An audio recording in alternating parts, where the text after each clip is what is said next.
society, everyone is encouraged to study and go to college and even university to get a degree.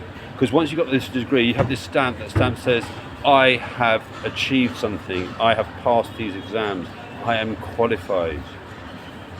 But the one thing about studying that I've noticed is you could be the most amazing academic student.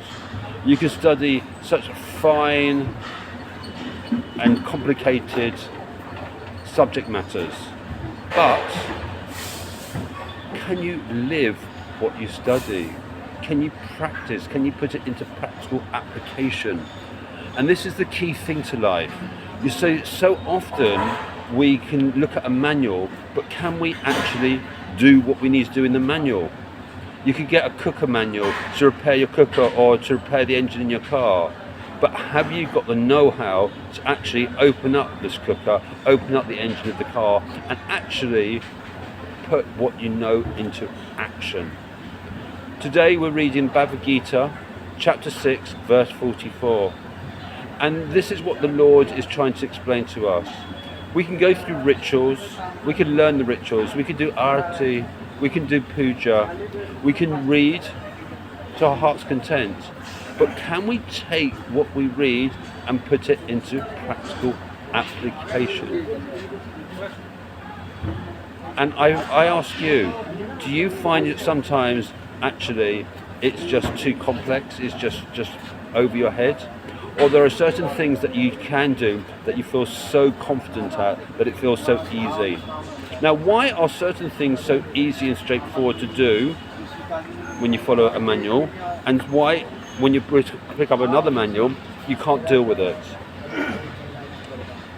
You see, in Krishna consciousness we understand, as the Lord explains to us and as Srila Prabhupada helps us to understand through his reports, we understand there is a continuum in life. And because there is this continuum in life, it means that I bring certain life skills and experiences from my past lives and my past lives and my past lives with me. And that is why I'm good at certain things, or average at certain things, don't want to be too proud here, and diabolical at other things. Because I have a skill set. And this is the whole purpose of life, and why we've been born into the next material body and the next material body and the next material body, because the Lord actually wants to teach us. He wants to teach us how we can study more, get a bit deeper, and actually complete our studies, and maybe get back to Godhead. But without this continuum, we'll be continually starting again, and we'll get nowhere. So the Lord, He's beautiful. He's given us this opportunity to carry forward from where we've left off. And that's amazing. It's amazing. It gives us this opportunity to evolve. It gives us opportunity to actually reflect on what we already know and see how we can go that little bit more deeper or have a different understanding. And the more we start to put things into practical use, the more confident we become. I'll give you another good analogy. You could go on a computer app and learn how to drive, but can you put it into practical use? Because when you get in the car and get on the road, you've got to deal with not only the individuality of that car, the gear stick, the clutch, you've got to also deal with people, the weather, road services, obstructions. So although you might have the theory behind driving, can you actually put it into practical use? And this is how we need to start looking at life. And this is the beauty about Krishna consciousness. The Lord is trying to show us that there is this continuum. And this continuum is what gives us the ability to develop ourselves even more and more and more. Now, one thing that's very different about studying at school and at college is it's all competitive, so competitive.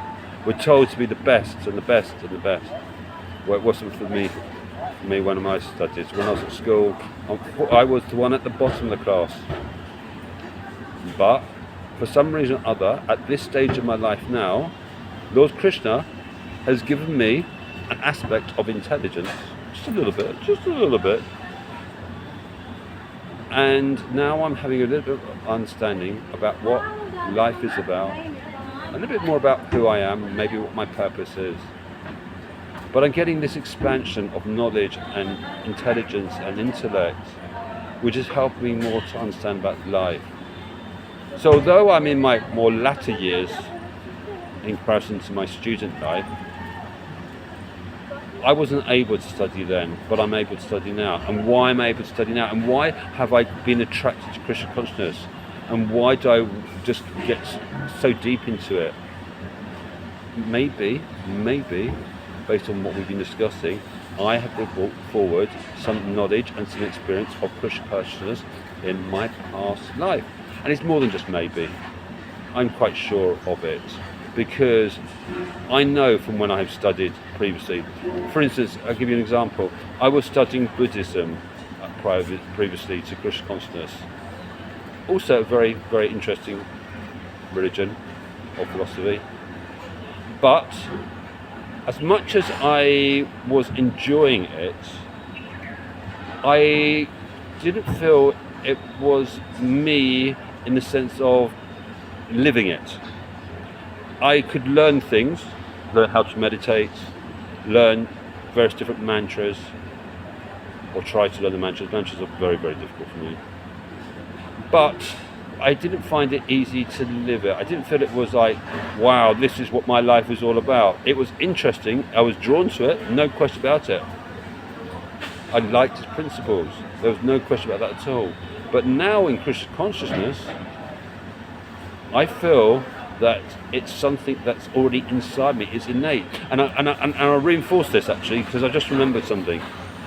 When I first found Krishna consciousness, or Lord Krishna found me back in 1995, I went to Bhaktivedanta Manor in London. And that's where I was exposed to the Maha Mantra, Hare Krishna, Krishna Krishna, Hare Hare, Hare Rama, Rama Rama, Hare Hare. And from the first moment I heard it, I got hooked on it. It was like this clock ticking inside me. And whenever I stopped chanting, it still carried on inside me. And sometimes I stopped chanting for months or for years.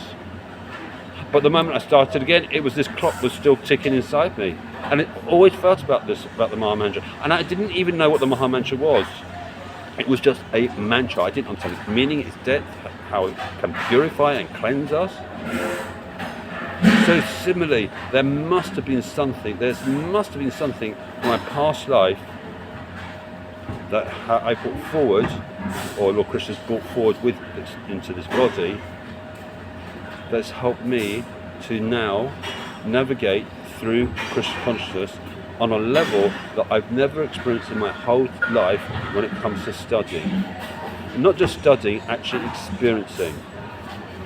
I've had certain skills in life which have been very good, but in retrospect, a lot of those skills were very mundane. These are called life skills. And this is why I call this place Lord Krishna's University of Life. He just wants to teach us.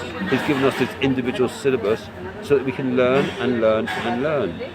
And everything is not about results with him. And this is beautiful because this has been my other trauma in life. Results. As I said to you before, I was always the bottom of my class. I was probably the third or fourth or even the bottomest person in the class in all my subjects. And do you know what? So what I'm saying is this. So I was never able to study. I never had that taste for it. But not only did I not have that taste for it, everything I felt that I was studying didn't serve me a purpose. It's like, for instance, if I studied history at school, I didn't understand why I needed to understand the Battle of Hastings, for instance. When it came to mathematics, why did I need to understand algebra? I didn't feel that any of these subjects were going to be part of my life, and they haven't been. So I had this thing in my head was, well, why am I studying things for the sake of it when I don't feel it's conducive to life? And the one thing I didn't learn at school was about life.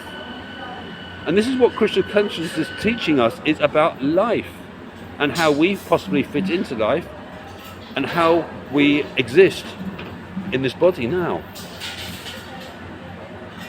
And it's a beautiful awakening. And just going back to my childhood, I didn't study hard because I didn't really understand it. And then the teachers didn't even have the faith and belief in me, because once, I remember this, my French lessons, I found it very difficult because I've got a learning disability called dyslexia. I can't always remember things, so learning translations is very, very difficult for me. But one day I've worked out how to learn some translated French words, and do you know what? I passed my test for the first time ever, and my teacher turned around to me and said, "You must have found a really good way to cheat." And that's reality in life, because life is competitive. Everyone competes against each other. But in Krishna consciousness, no. Life is about you as an individual, our relationship with the Lord, and He holds our hand. He's not interested in the finite results. He's interested in our endeavour, our intention, and us remembering what we brought forth from our past life and putting it into practical use, and not getting lost in life. And whatever we do, and however hard we try, if we still can't complete what we're doing, Lord Krishna will continue, will carry us the rest of the way. He'll hold us hand and help us through it. Who in life will do that for you? I'm asking you now, who in life will hold your hand through whatever, and for however long it takes? I don't know anyone. No one.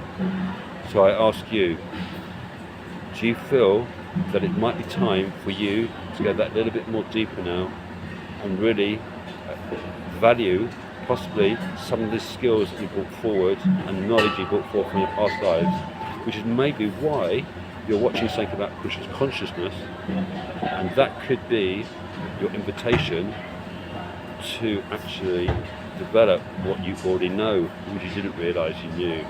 Hare Krishna.